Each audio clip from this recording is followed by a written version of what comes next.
Good afternoon. Welcome to Orbit Talk series. We are very blessed today to have the Group CEO of AirAsia, Tan Sri Tony Fernandes. You had to check my name, did you? Sorry for that. So we are lucky here today because we have the opportunity to discuss and to talk to Yang Berbagai Tan Sri in terms of looking at Asia transformation into becoming the ASEAN leading super app, among other things. And part of the Orbit Talk series, we would definitely want the audience today to participate and engage with our discussion. We have 1 hour today to discuss about all these topic and matters, and I do not want to waste any time. Just want to start with Tan Sri in terms of asking you how are you feeling today? Okay, thanks for inviting me, Rizwan, and to Orbit and MDEC. It's good to be here. How am I feeling today? Well, I've just eaten too much at an Indian restaurant with the chairman of MDEC, but feeling good.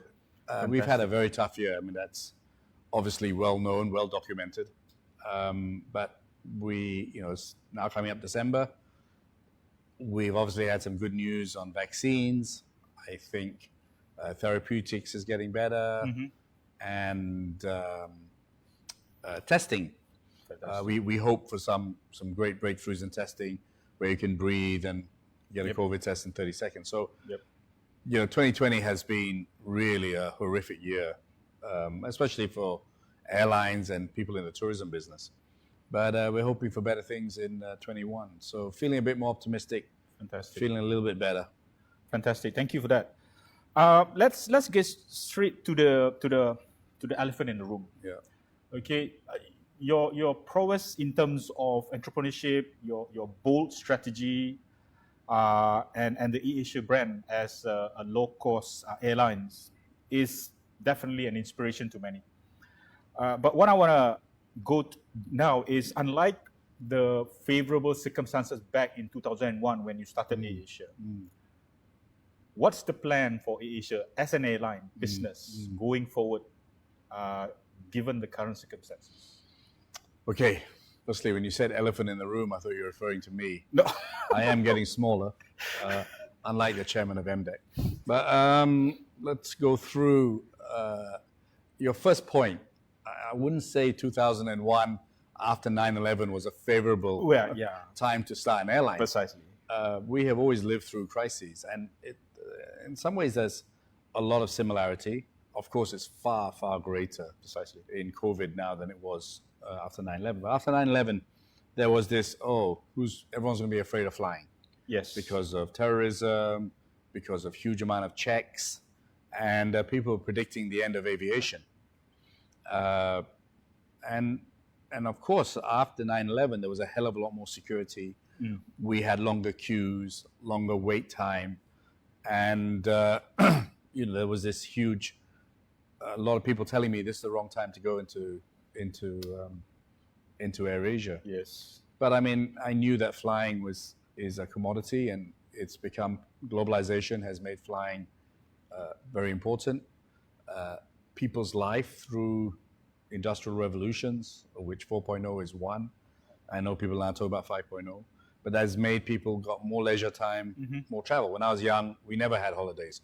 Now, families have holidays quite regularly. So it was not a favorable time.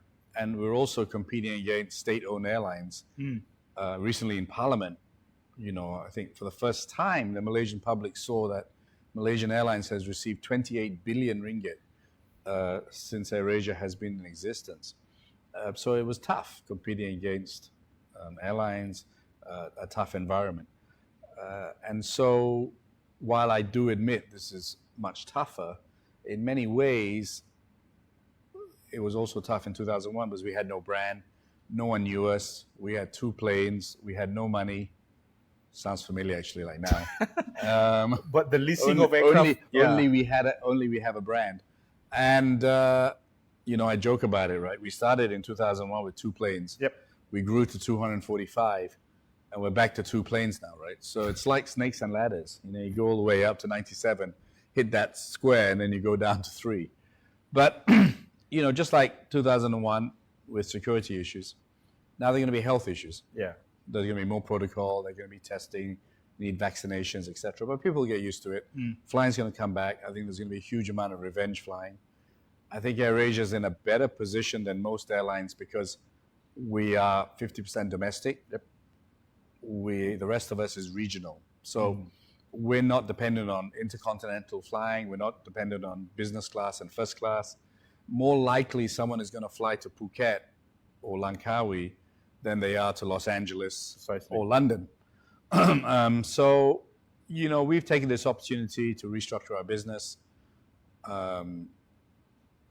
recost it, and we're hoping for borders to open again. We think within the next 6 months, things will be beginning. McKinsey sent me a report just now where they said in America, they believe Q3 life will go back to the way it was. To pre-COVID. That's the first time I've seen a report like that. We saw our Minister of Science and Technology talking about 70% immunization. So at least there is that tunnel that you can see the end. For many, many months, we didn't know where that tunnel was going. Precisely. Right? We've got better. We understand public health. We understand social distancing, washing hands. So yeah, we're in a much better position. So AirAsia will be ready for a post-COVID world. We ourselves are very, very digitally orientated. So we're ready for, health forms on apps, for contactless travel. And so, I think the competitive environment may be better as well. So we're looking forward to 2021. Fantastic. That's really refreshing to learn that this is a period of transition for airlines like AirAsia. And talking about transition, it is always the motto of AirAsia Group to be always about no frill. It's always about value driven and synergy. Hence, now you have the AirAsia Group now having the Super App. So to share with us why Super App route rather than other way of doing stuff. Yeah, so I think the first thing to say is actually we were one of the first beneficiaries of MDEC. We were one of the first beneficiaries of MSE. It's not a well-known fact, but as all of you get excited about these digital unicorns, we may be a granddad unicorn, but we were one of the first unicorns out there because AirAsia benefited from MSE. We were the first airline in ASEAN, dare I say probably in Asia, to start selling on the internet. Right? No one bought tickets on the internet before AirAsia. We painted our planes AirAsia.com. We supported MSC. We were big believers in this digital revolution that Tun started. And, until today, 85% of our business is through our own website. So we promoted, and remember at the time, 19 years ago, when we came out with the internet, not many people had credit cards. Precisely. We didn't have phone. We didn't have loads of different ways of payment. We came out with, pay at 7-Eleven, pay at Maybank, over the counter if you don't have a card. You bought the ticket and you had 6 hours to do it. So we were the pioneers of digital innovation, including fintech. So, and then when social media came, we were the first to embrace it. And we have over 30 million social media accounts in various countries. Myself, until recently, because I took a stand against Facebook and Twitter, I had 1.5 million followers on Twitter and almost 1 million on Facebook. So we are a digital company. And I think many people forget it. They just see us as an airline. But really, we're a very tech-driven company. And even within the airline, we drove a lot of innovation. We were the first airline to have paperless cockpit. We were the first kind of airline to go into the cloud, etc. So the transition is not as great as you may think it is, because we're already a kind of a digital company, right? I've been driving over the last 2 years, and we invested in a company called Eco. I'm not a believer in email. I'm a believer in collaboration software. And so we were testing out Slack, we were testing out Facebook Workplace, etc. And I'm very anti-email because I think it's static. It's people. There's a lot of email spam, and collaboration is on the top. Slack and apps like that. And we invested in one called Eco. I'm sure it's in your questions. And you're kind of saying it in a nice way, but how do you go from an airline into a super app? And like everyone out there, they're like saying, how the hell are these guys going to compete with Grab and all these other companies, right? Yeah. But 18 years ago, the same people were saying, how are they going to compete against Malaysian Airlines, Singapore Airlines, Thai, Garuda, etc.? And they were the same doubting Thomases then, right? Yep. So I see so many similarities we can talk about later. But the first instance is to say that it isn't such a quantum leap. Yeah. We have data. We have ingested and cultivated data over the last 18 years. And so we're taking a natural extension. Now, you go back to your point about providing value. We think us coming into this space is a wonderful opportunity. We think restaurants don't get value. They're paying food delivery companies huge amounts of their profits. They don't have flexibility on their menus. They don't own the data. And so we think that here's an opportunity for us to give more freedom, more choice to restaurants. We think the whole financial services industry, which includes insurance, is not geared towards the common man, which is the same thing we felt when we started AirAsia. How many people flew? The statistic that got to me to start AirAsia with Kamarudin was only 6% of Malaysians flew. That was like, wow, you just assumed everyone flew, right? And if you go and look at, we walk around this wonderful office and you see the UN talking about financial inclusion, it's a real problem. We all think everyone's got a bank account, everyone's got credit facilities, everyone can go and get a loan and start a business. SMEs is the engine of growth for ASEAN. Precisely. But how easy is it to get liquidity vis-a-vis in America, where it's so much easier to get capital? So we think the things that we are doing fits into the AirAsia way of value. So we have a triangle there, fintech, e-commerce, and logistics. These are three things which are derivative of what we're already doing in AirAsia.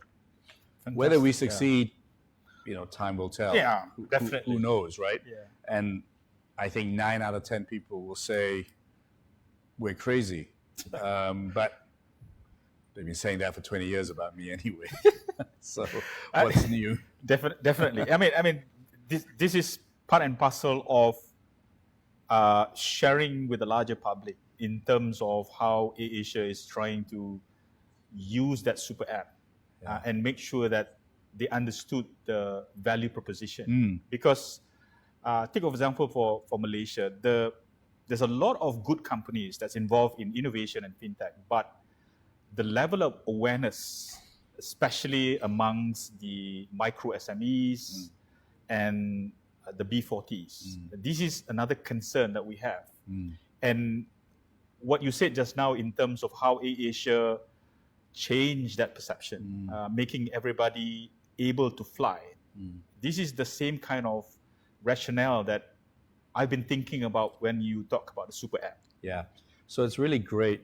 I mean, this is a great question. I assume it's a question. But branding is so critical. There's so many great things. Orbit, how many people know about it? Foam, etc. So I always tell startups, and we believe we're a startup. Of course, we have a brand called AirAsia, but in everything we're doing in the digital field, we're a startup. But too many great ideas, no one ever finds out about them. And one of the biggest faults of startups is they invest too much in the product and technology, and they forget about telling people about it. Yeah, the storytelling part. Right? So, you go back to AirAsia 19 years ago. When we started, we had to educate a market on how to check in, how to fly, because they never flew before. Yep. I used a comic called Ujang to educate people about checking in, about how to use the internet, how to buy a ticket. And you've hit the nail on the button. That's what we're good at. Okay, we may not have the fanciest tech in the world, but we'll be able to reach people and provide a service for people. And we haven't started that whole branding exercise. Yeah. And it's a much tougher exercise for us because AirAsia is an airline. Yes. While I keep telling my staff that Amazon started selling books and now it's doing cloud space, Amazon is a neutral name. AirAsia is an airline. Yes. Right? So, but if I go out and start, Rizwan.com, it's going to cost me $1 trillion to go and build that brand. So it's easier to use the brand that people know and re-educate them to say, hey, we're doing other things as well. And so AirAsia, this super app is a very bastardized word, but let me tell you what we're trying to achieve. One is we want to give value. Okay. We want to be inclusive. And we want to educate, right? Fantastic. We think the engine of growth is SMEs. We think Big Pay, our fintech product, is about the common man, but also about SMEs, right? If you think how much an SME has to pay for remittances, how much they have to pay for banking, what is their access to the capital market? Yep. It's really tough. It is. It's super tough for AirAsia to borrow 10 cents right now. Leave alone you have to mortgage everything, including your first child. So we think we will do to financial services what we did with AirAsia. Okay. So the super app really is one, travel-led, because that's what we're good at. And then we add what we're second good at, which is logistics. Okay. Right? So our aim, once all the borders are open, that you can order something in Korea and it will be delivered to you by the next day, right? Not 3 or 4 days later, or you don't know when it's coming, right? Yep. Which is the present case from some e-commerce operators. So we will go into e-commerce and delivery, but logistics is the key. And because we have 245 planes, because we fly everywhere, we think cross-border logistics, we have an advantage. And then we'll add last mile and first mile to it. We're not an e-commerce specialist. We will focus on what we think we're good at. We think we can do a good, reasonable job on food delivery. We think we can do a great job on fresh food delivery. Yes. So if you order fish from Sabah, we hope to give it to you on the same day, right? Fresh fish.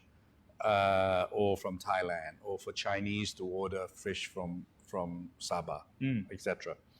And then travel retail is what we're good at, whether it's beauty products, etc. But the real important thing is logistics. Yep. And then we have fintech in our super app, remittance, bill payment options.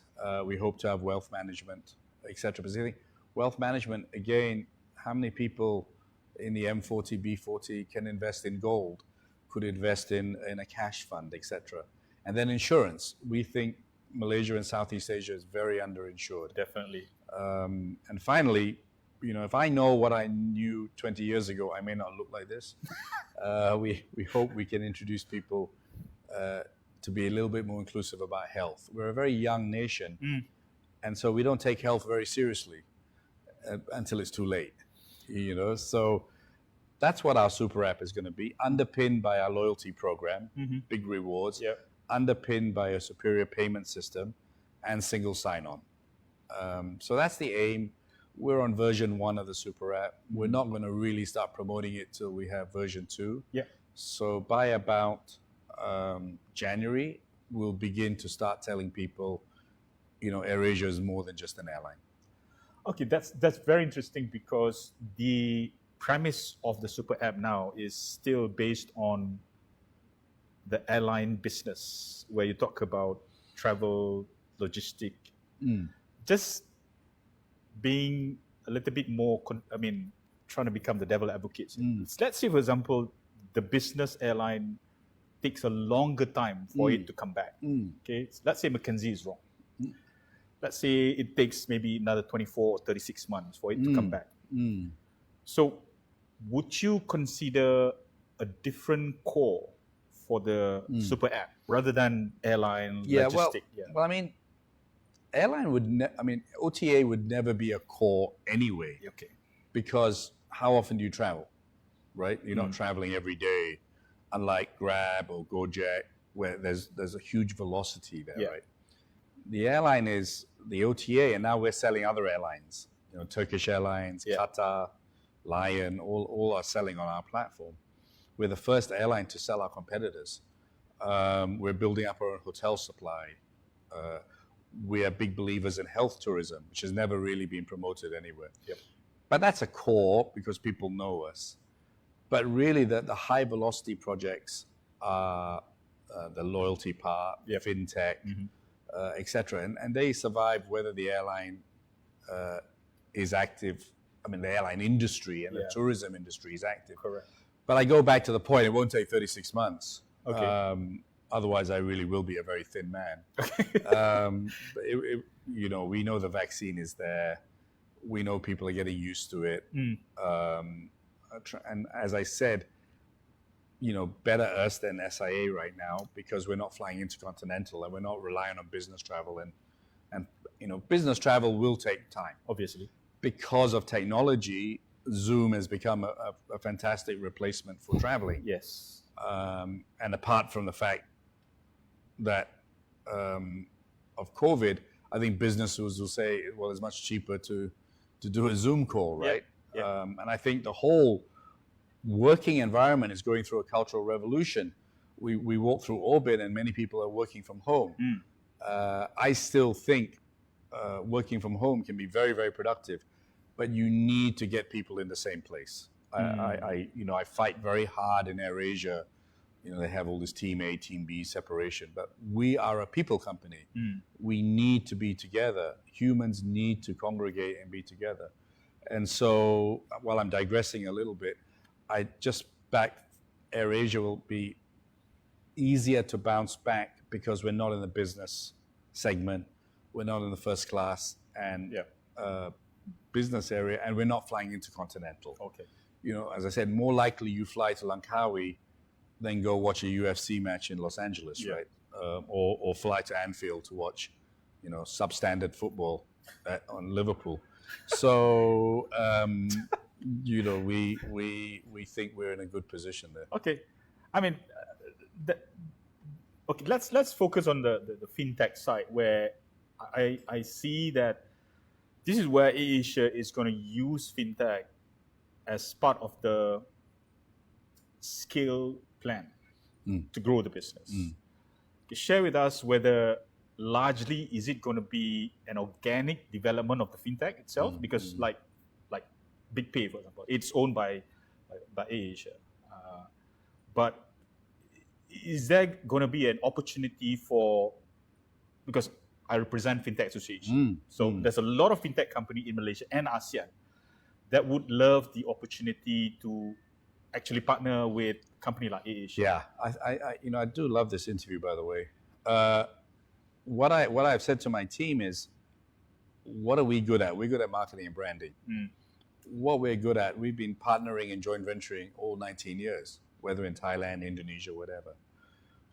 We may not have the best technology and the best ideas. And so what I'm hoping for is, in some ways like the App Store, that we open our platform for people to collaborate and we bring traffic to you. Through that, right? So, you know, we've been talking to many great companies from Ringgit Plus to gold funds to all these kind of things. And it's not about acquisition for us, it's about partnering, bringing skill sets that we don't have. And what we're good at is marketing and branding and bringing traffic. And so, yeah, very much we're open to that. Fantastic. We have, in a strange way, you know, we've never acquired an airline, bar one. We've done it organically. So far, all our digital businesses have been organic. I've been acquiring people. Yes. I focus on the people side to build the businesses. But we're now in a position where we're ready to talk to people in fintech, in blockchain, in e-commerce, in data science, all over, because we've got our act together, right? In many ways, one of the benefits of COVID is we didn't put our head in the sand and cry and just keep asking for help the whole time. We thought when you're at home and you can't do anything, it's a great time to think and plan. And Zoom and all these things were great. And we were A/B testing. Tough for my staff because I was A/B testing a company, right? Okay. I was saying, let's try this. No, this doesn't work. Let's drop, let's move. But we're kind of almost there. We're kind of almost there that we kind of know what we are. We've got our data all sorted out. And I think we can scale quite quickly now. All right. So let's focus on BigPay. Because they recently got a license to KPKT. And that's really a surprise because KPKT never gave out a digital money lending license. Yeah, so we drove that. Yeah. Okay. So this is really a surprise because it's a massive change of policy because all the KPKT license before was geographical based, but this is digital based. And as well as now BigPay has remittance license, digital remittance with the eKYC and all that. So share with us a little bit more detail about how the democratization of finance in terms of access to credit, especially for the B40, as well as the micro SMEs as the engine for the economy. Yeah, well, I mean, you've got to give credit to the ministry. You've got to give credit to the minister, to be honest. I think the laws were done in like 1920 or something. Yes, that's true. That's true. And so, you had to physically see someone. It had to be in an office, and it took the best part of a year. And we haven't officially been approved yet. We've got a provisional license subject to the tech passing the regulators. And so, it was moving a mountain, to be honest. It is. And to the credit, the minister and the ministry acknowledged BigPay driving this forward. It was great. There were about 6 or 7 of us. Seven others, yeah. 7 others that were getting the license at the same time. And the minister and the government was very clear that this was about financial inclusion, and that they wanted us to have the ability to give out to people who maybe couldn't get a loan from a bank. So yeah, it fits us perfectly. We didn't have to be told because that's where our market was going to be. We wanted to be able to provide credit. I'm personally driven by SMEs, but we haven't built that product yet. But within a year we will, because I think SMEs are so important to this country. But the B40 also have been a neglected group. And I don't only say B40, I say M40 as well, right? And so I think with our algorithms or the way we're building, and I think it's very important as well, people have always got access to capital, but not always the right way of getting capital, if you know what I mean. Yes. B40s can get capital, but they're paying ridiculous amount of interest. And they're being ripped off, really. And as we know, sometimes it's very dangerous taking those kind of loans. Yes. So we hope that with us and others, that we will provide a fairer, transparent form for B40, M40, or anybody to be able to get a loan within 10, 15 seconds. And technology will enable us to hopefully give the loan with the minimum chance of a bad debt. That's a reality, okay? If bad debts go up, then price of interest goes up as well. My goal, just like AirAsia, was about reducing the cost of flights, would be to reduce the average cost of interest for small loans, right? So it's about democratization, for one, in accessibility and inclusion, but it's also about democratization of interest rates and transparency, right? If you look at an insurance contract right now, I know it's not part of your question, or even a financial credit agreement, have you ever read it? One, it's in like Fine micro fine print. Yeah. You need the Apple magnifying glass to read it. Yeah. And does anyone really trust their insurance company or their bank? So in the same way that we did it at AirAsia, and people will say, "Oh, I'm sure there'll be many viral jokes on this." But when we at AirAsia, that Harith Iskandar and everyone will tease me about all the extra charges. But actually, it's very fair and transparent. If you want to fly and you don't want food, then you don't pay for it. If you fly on a full-service airline, you think it's free, but it's not. It's in your ticket price. If you fly, and bring 7 bags, and the person next to you has brought no bags, the guy with 7 bags is effectively being subsidized by the guy who brought no bags, because I need people to carry those bags to the plane. The bags on the plane weigh and burn more fuel, right? So we've made our pricing very democratic. If you just want a seat, no food, you don't bring bags, you don't need it's your choice, and you get the cheapest possible fare. And that's what we'd like to do in the fintech industry, to make it transparent. If you honestly understand buying a life insurance contract in Malaysia, you need to have a PhD, like Dr. Rais, who writes lots of books. I'm not even sure he understands how life insurance works. So, we really want to make things much more transparent, just like we did in AirAsia. Any more? No. All right, cool. Now, the thing about getting the license under KPKT, the perception that a lot of people has is that license is really close to the loan shark business, because the KPKT license doesn't really being supervised by Bank Negara.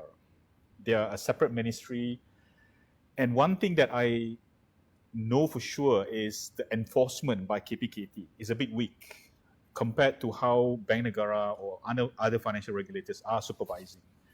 So this is perhaps an area where I'm sure you have thought about it in terms of how the internal controls and supervision is going to happen. Well, we are obviously on our remittances are regulated by Bank Negara. Correct.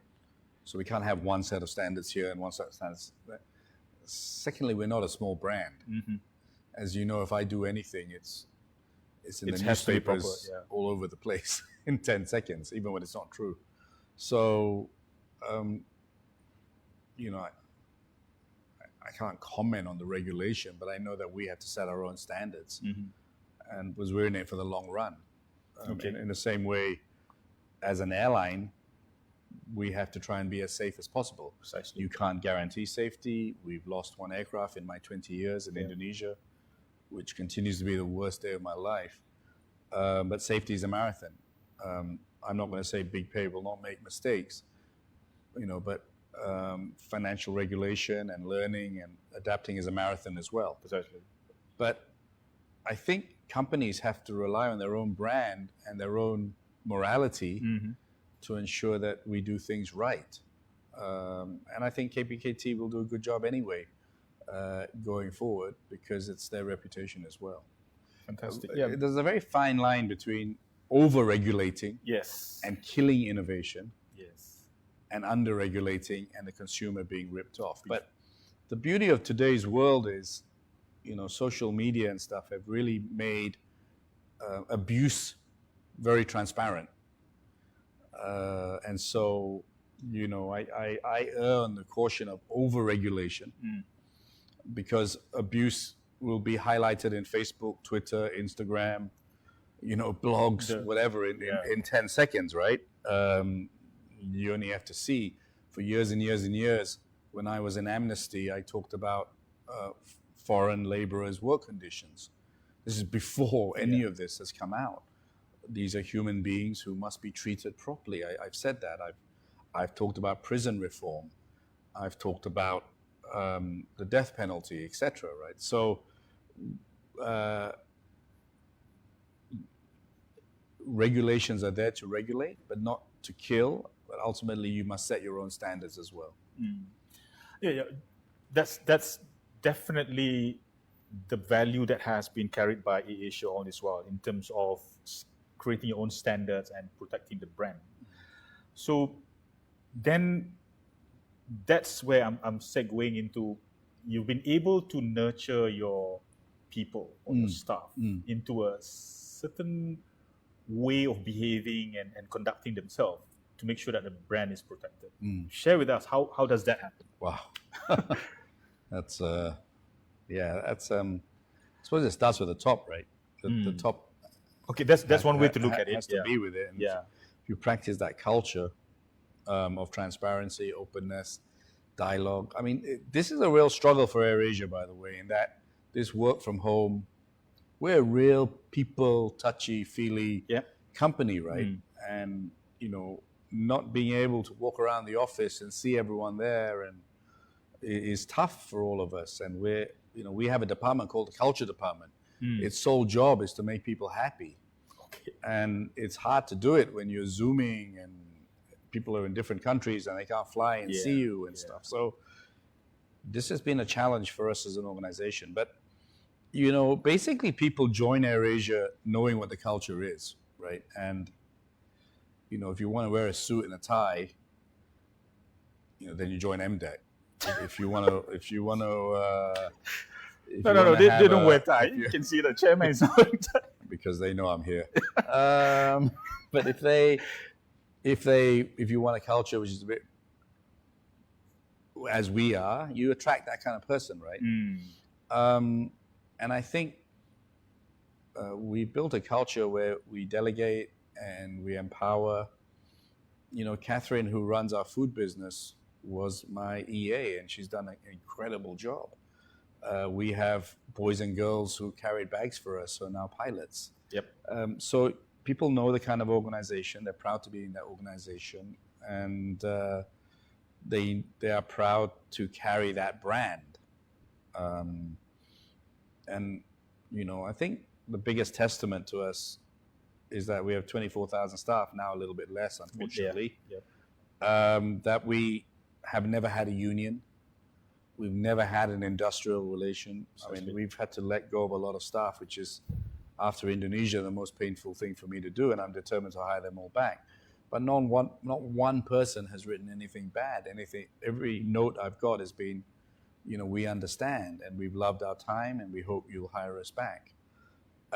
So I think, you set a culture, and people either buy into that culture or they don't. And we got amazing energy. That just keeps going. I mean, it's not easy sometimes working for me, because I say we go here, then we change here, then we go this direction, and we have a very malleable workforce, and I think that's the strength of AirAsia. Okay, let's get into a little bit more strategic in terms of managing capital.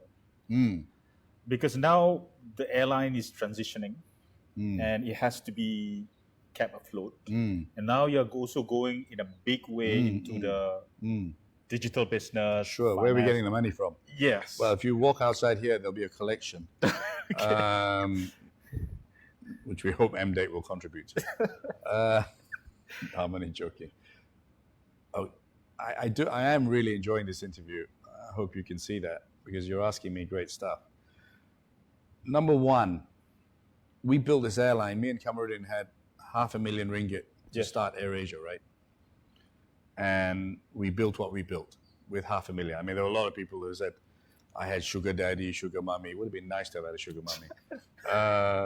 But that we had all these mystery funders. And, AK, everyone thought was Ananda Krishnan, right? And I didn't pick AK. DRB HICOM did. Unfortunately for me, AA was American Airlines, AB was someone else, AC was Air Canada. And the first A the DRB HICOM found that was available was AK. So everyone thought Ananda Krishnan was my sugar daddy, which wasn't the case at all.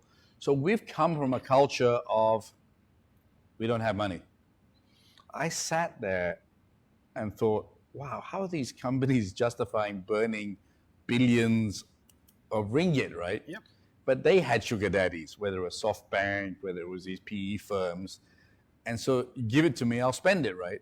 Now, my grandmother can do that. If you've given 3 billion and then you give free delivery, 50% off your food, who can't build a business like that, right? I mean, it's not rocket science.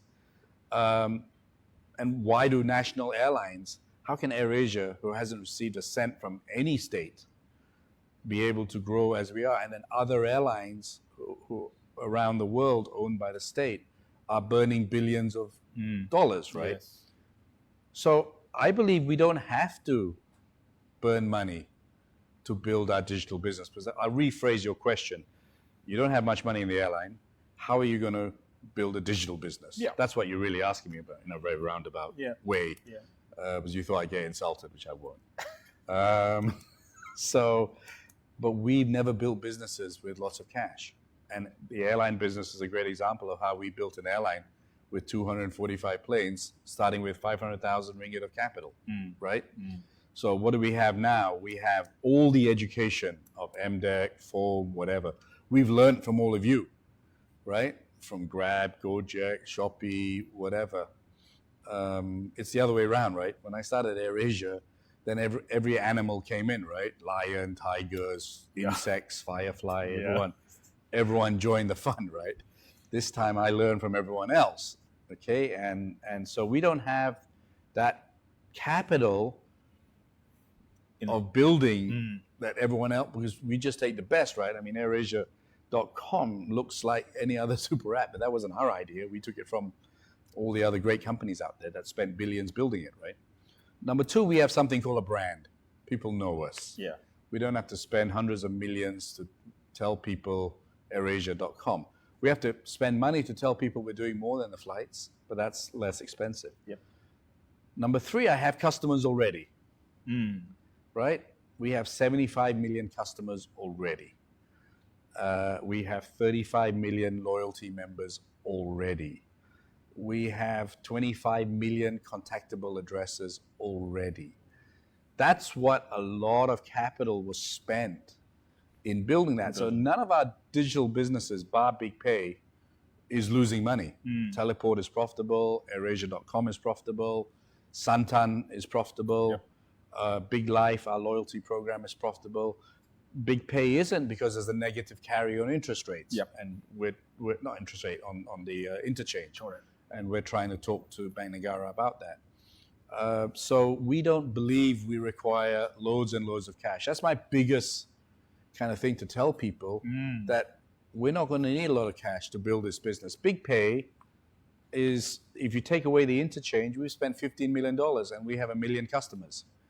I don't think there's any fintech business that has that kind of capital investment in terms of the number of customers. Our GTV is $80 million a month, right? And we don't double count and all this other interesting ways that some of your members count. Not my members. But we're joining you anyway. Thank you. I thought FOAM was like a massage parlor association. We wanted to do that, but we didn't get the license yet. Okay. Okay. MDEC's never going to invite me back again. But at least I'm probably more fun than most of your hosts. Without no doubt. Everyone's very serious. So now you're known to invest in different type of businesses, asset class, and different verticals. I've heard that now digital media is on the cards. Yeah. Tell us about it. It's my background, number one. Yes, but let me tell you the reason behind it, because it sounds nuts. Why are we doing that? So if you think about you talk about burning cash. Spending on Google, Facebook, and all is probably, so you see a lot of tech companies says we're profitable before marketing costs. Yeah, EBITDA kind of stuff. Yes. EBITDA minus the M, so EBITDA M whatever. Yeah. Earnings before everything you don't like, and then you call it cash flow. We think that it's really important that we build our own channels, right? So channels can come from your own content. channels can come from your own messenger. We have our own messenger now. We haven't publicly released it, but we have 1 million people already on there. We obviously have our own channels through various social sites, etc. So the content is all about driving people to our own channels to avoid spending a lot of money, right? So if you think of your 1,000 members on phone, their biggest challenge is going to be getting to be known. Yes. In this very, very crowded world of media, Yeah. which has become more and more expensive. And it's so counter-cyclical. The more you spend on Google, the more expensive it gets, right? That's their model, right? Yeah. It's a demand and supply model. So it goes back to your earlier question. I'm very conscious of all the ways of burning cash. And so creating media is one way of avoiding having your own channels to be able to promote your own products on. Yep. I mean, that really align with the storytelling part that you mentioned earlier about making sure that the brand is known not only for the airlines, but also for other stuff. Yeah, so I mean, we have our own record company out now. Are we going to be a massive record company? No, right? Of course, no. We have one artist. She's got a great song produced by Ariana's producer. It enables us to use her to promote some of our own products. But more importantly, it gets us into the media world to do many other things. So, you know, with Aaron, and we've created something called Hola, where you get celebrity endorsements. We're working with Universal on many, many great things. We're looking at tying up with a Thai and Indonesian company for content to be able to give them a bigger platform, right? And so my mind works in many strange ways. The single artist has opened us up to huge content opportunities, which then can be used to drive our own ecosystem. Okay.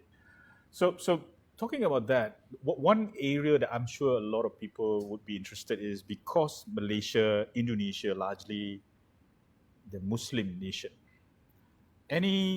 Share with us your view about Islamic finance? Yeah. So, you know, Kamarudin, my partner, is obviously Muslim, and we have created something called Ikhlas, which right now is more on Islamic functions digitally, but eventually we'll go into Islamic finance. AirAsia, again, was the pioneer in Islamic leasing. Precisely. We created the Islamic leasing market out of Labuan. Yes.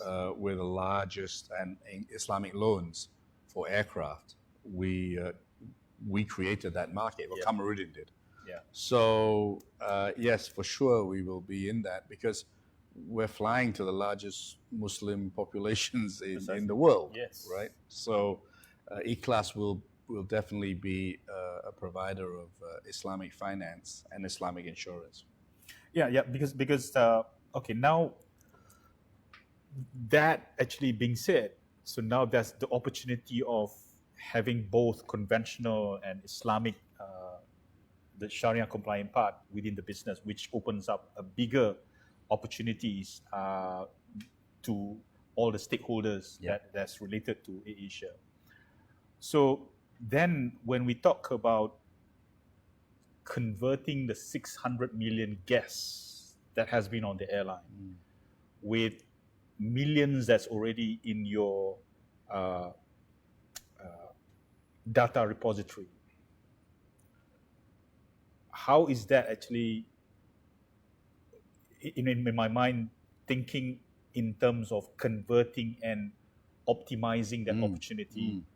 Well, that's the trick. Yeah, through the super app. That's the Colonel Saunders trick, right? Okay. In fact, I go after this talk to have a meeting on conversion and the right data structure, you know, the right knowledge graph, all these things, right? So we have a customer intelligence system that we call Cyro, which we've been working on for the best part of a year now, together with Google, initially with Palantir, and now we got lots of data sources from everywhere, and how to improve that predictability, etc. So it's all about conversion now. Yes. Now we've built it, it's all about conversion. And so that is the secret sauce that we are, you know, getting all the data stitched together, getting it latent, as live as possible, and giving the consumer a great experience, right? So that is what we've been working on, and that is the secret sauce. But while everyone is fixated on data and AI and stuff, it is very important not to forget the old world of marketing and promotion, right? Yes. Being able to tell my market that we're the cheapest for remittances anywhere in the world. Being able to tell my market that we will give you the best interest rate. Whether it's a billboard, whether it's through an orbit talk, whether it's through conventional marketing. So I would urge all companies involved with MDEC that it's not just about Facebook and Google. Yes. Conventional marketing, PR, getting out, doing interviews such as this is as important as optimizing SEO and SEM. Okay, I think we are about at the end of just before we leave. That was the alarm, was it? MDEC alarm. No, definitely not. So share with us, since you said that AirAsia is always a startup, or at least the mindset is always that. How do you advise or give tips to those out there who are constantly thinking about starting or already started? And the second part is, how do they get the opportunity to be collaborating with AirAsia? So collaborating with AirAsia, you can email Lim Benji. Okay. Lim. How do you spell your name, Benji? Benjie at airasia.com. Okay. And he effectively runs AirAsia right now. So email him. We look at everything. A lot of our collaborations have come from people cold calling me. All right. Number one. And we really welcome it. I'm not saying that because we really welcome it because we think they're great ideas, and AirAsia is a culmination of loads and loads of great ideas from all over the place. Advice to entrepreneurs, look, I hate doing that because I think I haven't achieved that much yet, but throughout this interview, I've been talking about branding. Yes. Okay, I think it's really important that you promote yourselves. Too many great ideas no one ever hears about. That's number one. Number two, focus. Know your strengths. Go pick a product that people want, not that you like. Product that people want, and that makes your job a lot easier. If I go through, is that the second warning bell? Was that the doorbell? We basically, if I go back to my music business, you start with a great song. Now, if you have a great song but no one who can sing the song, you're in trouble. You have a great artist but no song, you're in trouble. So you start with a great product, and you start with a product that people want. Okay, the Koreans have been incredible with creating music that people want. Yes. The next thing in this whole cycle of building a business is making sure people know about it, marketing and promotion, and finally how to buy it. So going back to your point, I think number one, branding and marketing, make a product that people want, and then finally surround yourself with great people. Don't think it's all about yourself. Precisely. Too many entrepreneurs think it's all about them. It's all about a great team. And listen to your team and build it. Be confident. Be positive. I should be the most negative person in the world right now with what I've gone through. But I'm incredibly positive, and I'm positive because of the people that I'm surrounded with. And when I come to Orbit and I see startups and I see people energized and excited, and you tell me there are 1,000 fintech companies in Malaysia, that's incredible. And that's exciting. I went to our academy where we've started a digital academy to train people, not only in AirAsia but outside, and there were 20 Mara startups there learning on how to brand and market. And I was blown away by the energy of these housewives selling makeup, people selling instant noodles. It was really encouraging to see that, male makeup, etc. So there is energy in this part. Build businesses that are cash positive. I think it's almost counter-cyclical that the more you spend and the more you lose, your valuation went up more. But I feel it's important. I'm an old-fashioned guy that build businesses that can generate cash. Then you don't rely on anyone. You know. And finally, have fun. You know, I think the great thing about being an entrepreneur is being able to control and being able to influence and to make a difference. Treat your staff well, enjoy what you're doing, stand back in a few years and be proud of what you've built. Never let anyone tell you you're wrong. Because if they're telling you they're wrong, then they would have done it themselves. You know, if I could get 50 ringgit for everyone who told me I was mad to start an airline, actually, they might be right now. But, you know, pre-COVID, I think we looked smart to start an airline. Yes, and I think we are smart to start an airline because we created 24,000 jobs, 350,000 associated jobs, and we've made millions happy. They've flown to places they never dreamt they would fly to. So we don't regret for one moment, and we look forward to this post-COVID world, and we look forward to AirAsia and its super app and trying to bring democracy and trying to bring more energy to this space and more inclusivity. Thank you, Tan Sri, for that. That's really, just before we go, how was the experience being a delivery man? Oh, I haven't done it yet. I just took my license. Okay.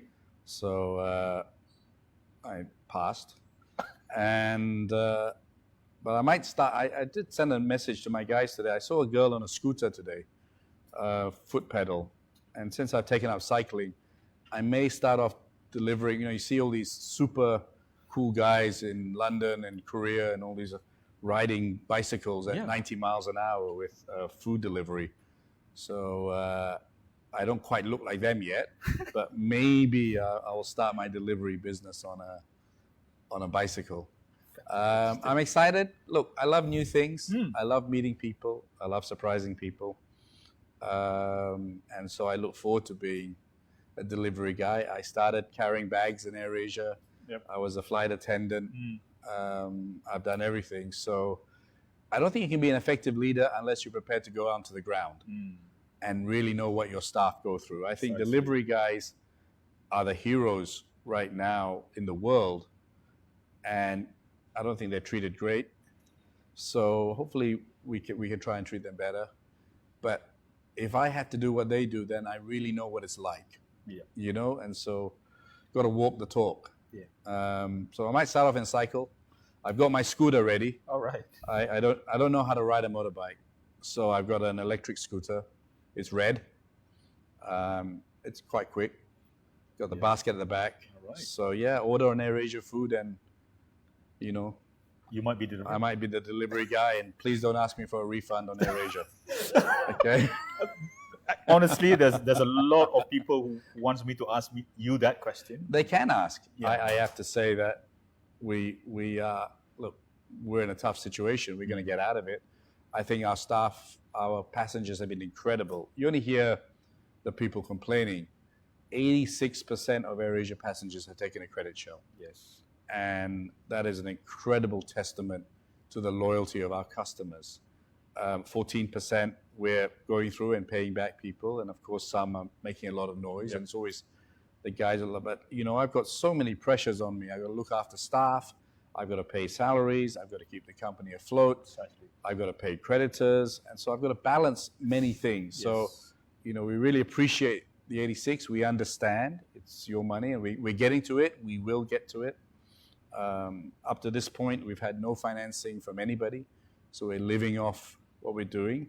But yeah, we're not running away with your money, those 14%, but I appreciate all the 86% who believe in us and, you know, want to support us in that way. But, you know, for those on refunds, soon we're going to be able to transfer some of your refunds to food and other things on our super app. So you can use some of your refund money to buy a santan meal and I'll deliver it for you if I haven't eaten it on the way. Okay. Thank you very much, Tan Sri Tony, for such a wonderful discussion with you today. I hope that our audience have learned a lot in terms of looking at new perspective in running companies and understanding how AirAsia is balancing what they have and what they're going to do going forward. And hopefully we will be able to also learn from the experience that Tan Sri Tony and his team, whatever that they have done well so far. And thank you for your time today for this session. And hopefully we're going to meet in another session in future going forward. Thank you very much for your time. Thank you. Bye, everyone. We're joining phone, by the way. Oh, thank you very much. Thank you.